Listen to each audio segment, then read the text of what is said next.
Welcome. I've got the iPad on the go here. It is daily vlog number 3. It is Wednesday. I'm looking forward to tonight's 2.5 Voyage. If you're not watching that show, Victor and Hiko host their live show every Wednesday at 10:30 p.m. Japan time. And tonight they've got a Japanese J-vlogger on, Yuta. I think his last name is Aoki. And he makes vlogs in both Japanese and English. So check that out tonight. More about him, and he makes some pretty interesting vlogs himself. And I try to watch the show every week. For me, obviously, it's convenient. It's 10:30 p.m. at night, my time.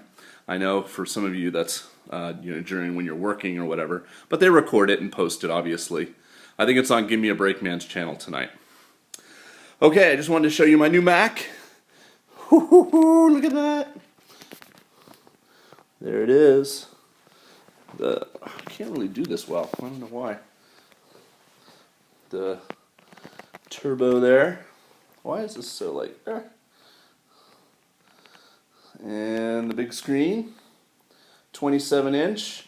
Right now I've got two 21 inches. With one of them not working, so I'm going. I mean, this display is huge. I can't even like. I can't even like compare it to like the size of my iPad or something. But anyway, you've all seen it.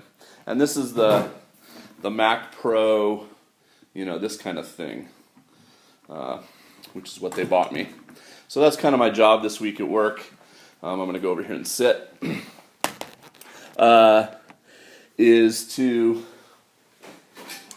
get all that set up, take this Mac, migrate everything over, clear off my desk, put up the new stuff. So as far as jobs go, it's not so bad. I'm kind of a geek. I like computer stuff. I don't know much about computers. And in fact, I'll have one of the Japanese staff help me with the Ethernet and some of the internet stuff. Some of it's going to be in Japanese. So she'll be helpful, and we're going to work on that tomorrow. So hopefully maybe in a day or two I'll put up a vlog and you can see the new setup here. Gotta take all my little toys and move them aside and then replace them, I guess. Not replace them as in get new ones, but replace them, put them in a new place on the new setup. And so today's vlog, continuing. Oh, but I should just say the other thing I'm doing is I'm trying to pick out a new textbook for my freshmen. The school year here in Japan starts in April, so I've got to pick out a textbook in the next week or so and get it ordered, so it'll be in the bookstore in April. It's tough, it's tough to know, especially if you. I'm trying to find a book that I haven't used before, because I'm almost in my 5th year teaching here. I've taught 4.5 years now at this university, so using the same textbook is nice. Because obviously I've already made slides, I do PowerPoint, well not PowerPoint, Keynote, because I'm a Mac person. Yeah, I mean I use materials, I have lesson plan books that I've, meticulously, structured my 45 minutes of class time with what we do and how much, time each part of the, I can do 2 pages of this unit and then do this activity, or I can do 1 page and do this speaking activity or something. And so all of that's very valuable, and it's easy to get into a rut of repeating and just saying, okay, I'm going to use the same book and basically just do the same lessons. And I don't want to do that. I want to challenge myself. I'm teaching a new class in the sense that I've never taught this level before. I'm teaching the lowest level students in the fall, freshman lowest level. I've never taught freshman lowest level before, all by myself, for the whole year. So I kind of want to try something different, and that's going to include, I'm going to make them all buy a book, which they don't normally have to do. They normally have to buy a textbook, and like this textbook seems kind of flimsy and thin, but it's still like $20. I think it's 2,000 yen. Which is not bad compared to what some American textbooks cost on college campuses. But anyway, I'm gonna have all of them buy a graded reader of A Tale of Two Cities, and we're gonna slowly read it together in English, of course, but not the actual Dickens text. This is simplified English, you know, for beginning students, and we're gonna slowly read it and hopefully go through the story throughout the semester. So that's something I've never tried before. I'm debating whether to have them do newspaper journals, which is something else I've done with higher level students, where they have to cut an article out. I give them, we get a newspaper here, an English language version of the Japan news every Sunday. So on Monday classes, they're sitting in the classroom ready. And so, you know, I could give those out and then have them cut out an article and paste it into a notebook, and then on the opposite page they have to pick out vocabulary words, they have to summarize the article in Japanese, Nihongo de, and then they have to write kind of their comments about the article, what they learned from it, what they, you know, why they picked it, etc. in English. So it's good, it's an easy thing for me to check, it's like an ongoing thing they can do every week. It changes over the course of the semester because the news obviously changes.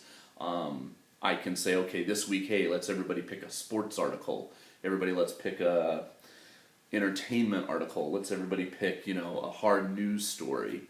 You can pick anything, you know, I can change it like that. They can do it with partners where they switch journals and they each read each other's. They can give it to me and I can check it. It's a worthwhile activity, but I'm debating whether it's going to be too difficult for my students. I've done it successfully in slightly higher level classes.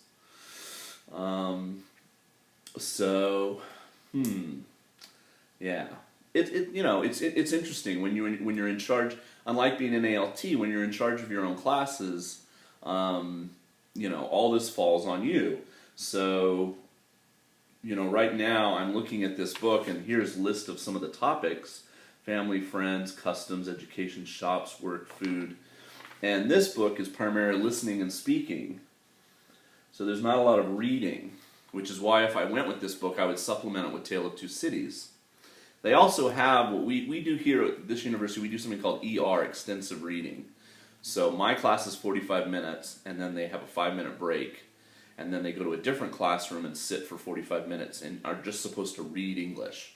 They're supposed to have come to the media center and gotten a book and take it with them to class and just read for 45 minutes.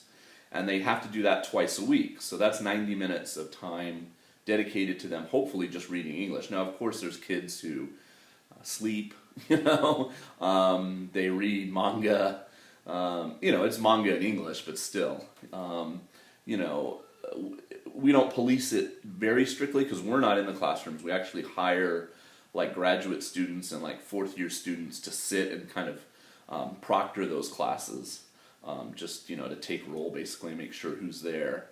So they have that, they have extensive reading, and what we do in that class is we give them kind of a diary, and they have to write down every book they read. But what I found with that, and here's some of the ins and outs of teaching at college, is the kids lie. You know, they write down that they read a book, and I mean, here, I have one right here in the cabinet I can show you. My face is really, look at that, look at that. I'm 46 years old, and I got a zit right there on my nose.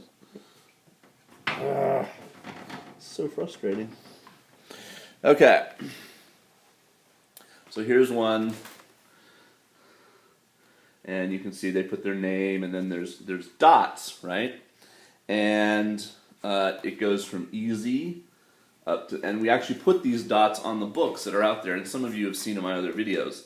And then they're supposed to go here, like this student did, and write about what they read.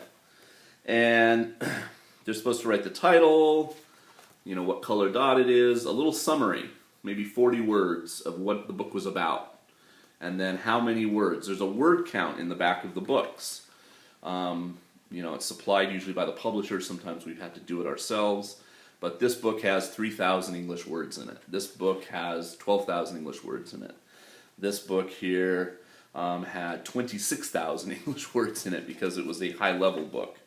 And what we would say is, you're supposed to read 10,000 words a week. And the course is 15 weeks long, so you're supposed to read 150,000 words in a semester. So what we found is, or what I found is when I would have the kids turn these books into me for me to check them at about, mid-semester, so say April and May, at the end of May, beginning of June, I would take them all and I would look, and they were supposed to have about 75,000 words. Say 7 weeks, 70,000, and I wouldn't be too strict on the number. But what I'd find is the kids would maybe start off and they would, write in a couple, and if they're low level, if they're reading at a low level, the books don't have that many words. So they have to read a lot of them, which is great. But to get the words they would need, they would then pick a pink or a dark blue, something way above if they're reading like yellow or red, and they would just pick it off, and they would, Pride and Prejudice, by Jane Austen, 15,800 words or something, and I'd be like, hey, really? Did you read this book? And, their summaries would be, this book was difficult for me, but the story was very interesting.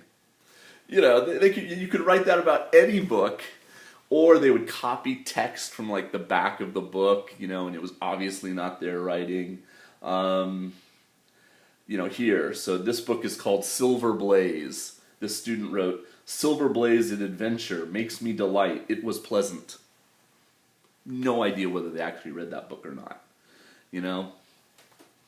So while this is useful and it does motivate certain students to read and keep track of what they're reading, etc., other students just bluff their way through it. They would borrow each other's and copy, what their friends wrote, and some of them don't think we're very smart teachers. We can't tell when they're totally BSing. So I find that not that worthwhile. I want them to go and I want them to read, and I do sometimes say, okay, come to class on Wednesday and everybody show me your book. Show me the book you're reading this week. And at the beginning when I take roll that next class, I'll say, okay, Akira, hold up your book. Okay, Chihiro, hi. And I'll just go down the roll, and they have to hold up the book they're reading. And if they don't have a book that day, they get minus points, And so I kind of try to stay involved and encourage them to read, but I just don't want them to, I don't want to be lied to, it's so, I'd rather you just not do it or do half of it, than lie to me. So, it's tough to balance out lessons. You have 4 areas that I'm talking about, and I was supposed to be talking about Japanese today, but this vlog is obviously now, it's already 13 minutes, oh my god. It's obviously all going to be about teaching. It's hard to balance out, the four areas: reading, writing, speaking, and listening. And you want to cover everything. But really, I do want my kids to be able to speak English. So I'm thinking about this book. And this list of topics, sounds like stuff they would be interested in. It's relevant to their lives, etc. It's not just, I had a National Geographic textbook when I very first joined the university that was, I took over for the class from somebody else, and the book was really interesting, but it was too difficult, and the topics were too esoteric for the students. It didn't relate to their lives enough.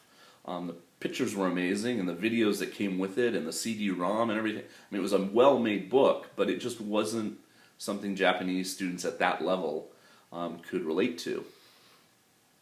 Okay, well, I guess I'll finish the vlog here today. That's daily vlog number 3. Sometimes I guess that's what you're going to get, just a little peek inside what's going on in my life. That's what's happening today. Like I said, I'll watch Victor and Hiko tonight in 2.5 Uyagi. And I'll come back tomorrow, and we'll talk about the ongoing topic of learning Japanese. And I hope you're enjoying the vlog so far. And it's 14:46. I do this because I need. Never mind. I'll see you guys later. Drink some lemon tea. It's good for you. This is probably full of sugar, but anyway. All right, bye.